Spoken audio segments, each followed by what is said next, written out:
Here is something that does not get talked about enough. Right now in America, millions of people over 60 are still working full-time jobs. Not by choice, but because stopping would mean they cannot pay their bills. They saved for decades, they followed the plan, and somehow they still ended up here. So, what went wrong? The short answer is that the retirement system most people think still exists. It does not. It was quietly replaced over the last 40 years, and nobody sent out a warning. By the end of this video, you will understand exactly what changed, why it blindsided an entire generation, and whether the same thing is happening to you right now. This is what it actually looks like. Before we get into numbers and policy, start here. Start with what this looks like for a real person. Picture a woman who spent 28 years in healthcare administration. Stable career, homeowner, contributing to her workplace retirement account from the day she was eligible. She was not wealthy, but she was consistent, and for a long time, consistency felt like enough. On paper, she did everything right. Then her marriage ended in her late 30s. The savings she had spent years building were mostly gone by the time the divorce was settled. Not because of recklessness, because that is what divorce costs. A few years later, her mother's health declined. She reduced her work hours to help with care. Retirement contributions paused for 18 months. At the time, it felt like a temporary interruption. It was not. Then her own health, a medical issue her insurance only partially covered.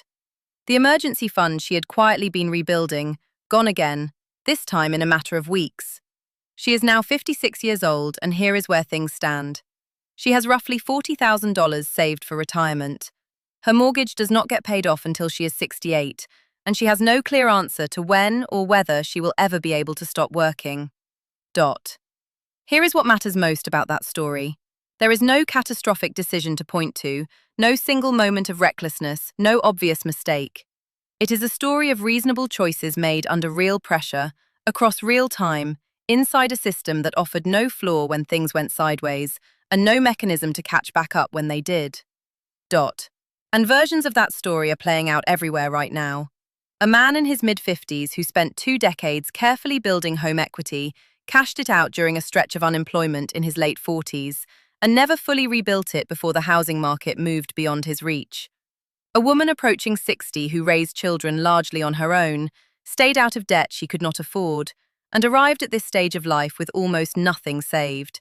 Not because she was careless, but because every dollar always had somewhere more urgent to go. Different details, same destination. When millions of people arrive at the same place through completely different routes, that is not a coincidence, and it is not a character flaw. That is a structural problem, and it deserves a serious explanation, not a lecture about saving earlier. To understand how the American retirement model fractured, you have to look at the structural foundation built during the middle of the 20th century. For decades following the Second World War, financial security in old age rested on what economists famously called the three-legged stool: Social Security, private employer pensions, and individual personal savings.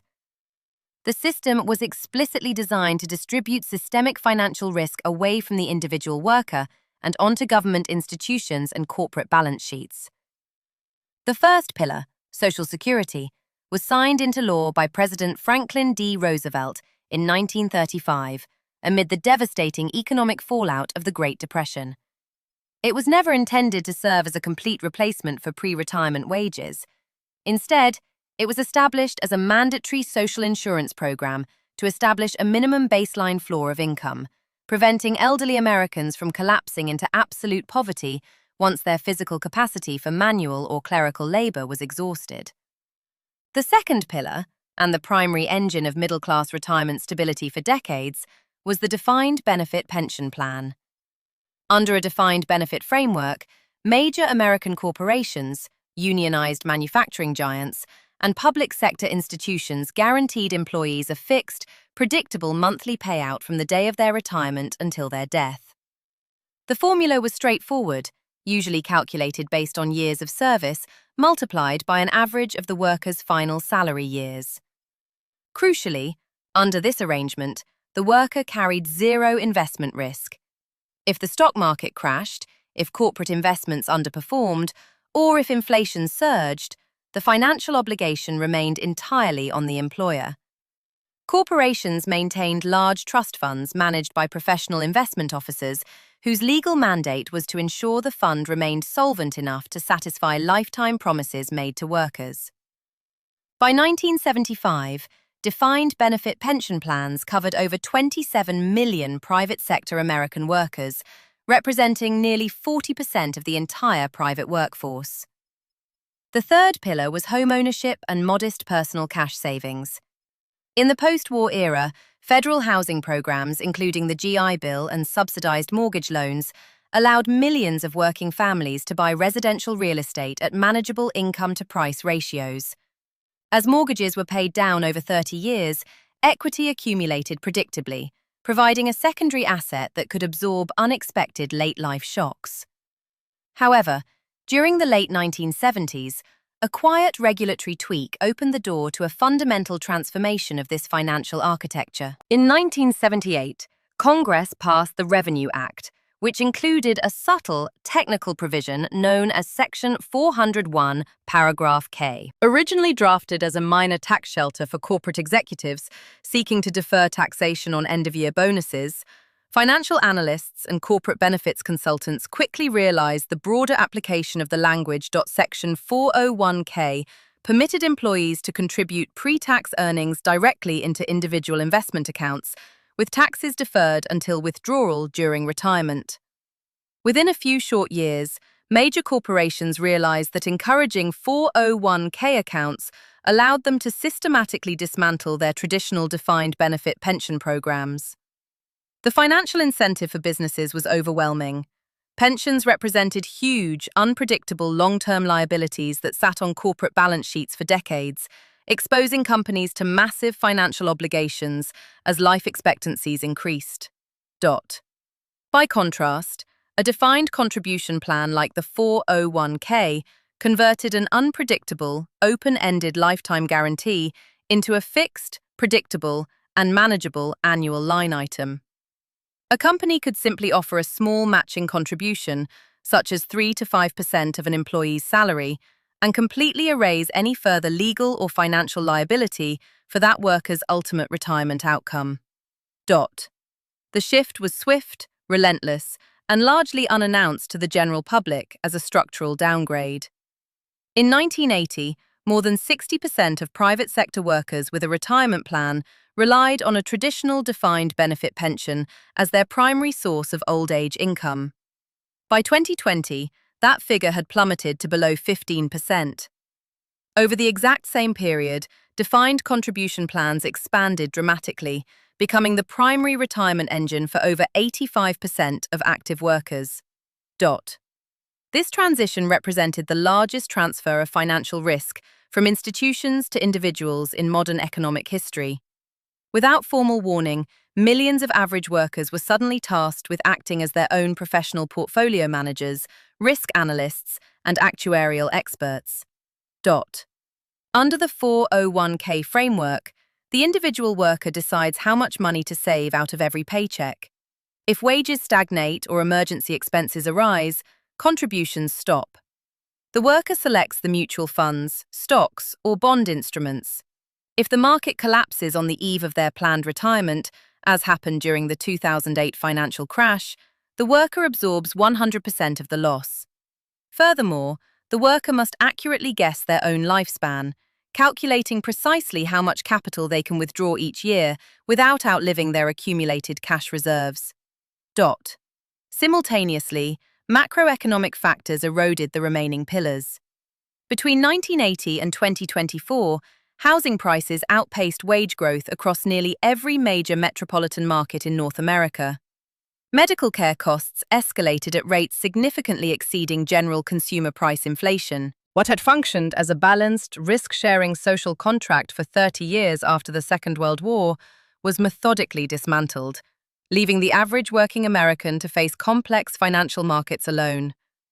Data published by the Federal Reserve and the U.S. Bureau of Labor Statistics illustrates the immediate consequences of this structural shift. According to the Federal Reserve's Survey of Consumer Finances, the median retirement account balance for American households aged 55 to 64 stands at approximately $185,000. While skewing averages upward through high-income outliers creates a surface-level impression of solvency, the median figure reveals that half of all families approaching standard retirement age possess less than this amount. Applying the financial services industry's standard 4% annual drawdown rule, a capital reserve of $185,000 yields roughly $7,400 per year in gross pre-tax income, or approximately $617 per month. When combined with the national average monthly Social Security benefit of roughly $1,900, a typical household in this demographic operates on an annual fixed budget of approximately $30,200. 24/7, Wall Street. Against this income profile sits the current cost structure of essential goods and services. Bureau of Labor Statistics consumer expenditure surveys confirm that average annual household expenditures for adults aged 65 and older exceed $50,000. Housing costs account for the largest single deduction, with over 30% of senior households continuing to pay off primary mortgages or facing escalations in residential rent. The secondary expenditure driver is out-of-pocket medical care. According to data from the Employee Benefit Research Institute, a couple retiring at age 65 requires an estimated $315,000 in dedicated liquid savings simply to cover health insurance premiums, deductibles, and prescription drug costs throughout retirement, completely separate from long-term institutional nursing care. Medicare Part A covers hospital stays, but Part B requires monthly premium deductions, and standard coverage excludes dental care, vision care, hearing instruments, and custodial assisted living. This mathematical divergence creates an immediate systemic squeeze. Because basic fixed costs exceed guaranteed baseline income, liquidation of non-guaranteed assets becomes mandatory. When equity markets contract, retirees withdrawing fixed monthly sums are forced to sell securities at depressed valuations, accelerating portfolio exhaustion, a risk profile known in actuarial science as sequence of returns risk. As a direct result, labor market exit timelines are shifting across the nation. Labor Department participation statistics show that nearly 20% of Americans aged 65 and older remain actively employed or are actively seeking work, a figure nearly double the rate recorded in 2000. For adults aged 65 to 69, labor force participation now exceeds 29%. Bureau of Labor Statistics. This trend is not driven primarily by executive consulting or career preference. Employment data indicates significant concentrations of older workers in low-wage service, retail, administrative, and transportation sectors. Industry surveys conducted by the Transamerica Center for Retirement Studies show that 57% of active workers plan to continue working past age 65 or do not plan to retire at all, with 80% citing purely financial motives as the primary factor. Simultaneously, the private long-term care insurance market has largely collapsed. Out of dozens of major carriers operating 2 decades ago, only a small fraction continue to write new individual policies due to inaccurate actuarial assumptions regarding care duration and medical inflation. Private nursing facility care now averages over $100,000 annually for a semi-private room. Because Medicaid coverage for long-term care requires individuals to exhaust virtually all personal liquid assets down to a threshold of $2,000 in most states, middle-income families are systematically stripped of generational wealth before state assistance initiates. Furthermore, demographic data highlights the emergence of the sandwich generation dynamic within working families. Over 23% of US adults are currently providing financial support or direct unpaid caregiving to an aging parent, while simultaneously supporting dependent adult children. The National Alliance for Caregiving estimates that informal family caregivers forfeit hundreds of thousands of dollars in lifetime wages, missed promotions, and unmade 401k contributions due to reduced working hours or early workforce departures compelled by family care obligations. The structural failure is further compounded by state-level income disparities and regional variations in living costs. In high-cost states, fixed Social Security payments cover less than 40% of basic elder living expenses, accelerating migration trends toward lower tax regions.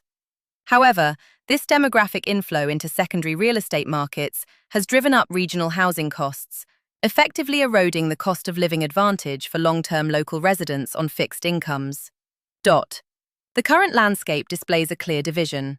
A minority of high earners with uninterrupted corporate careers, significant home equity, and maximum retirement contributions maintain stability, while a growing majority of average earners remain tied to full-time labor deep into their 60s and 70s to cover non-negotiable living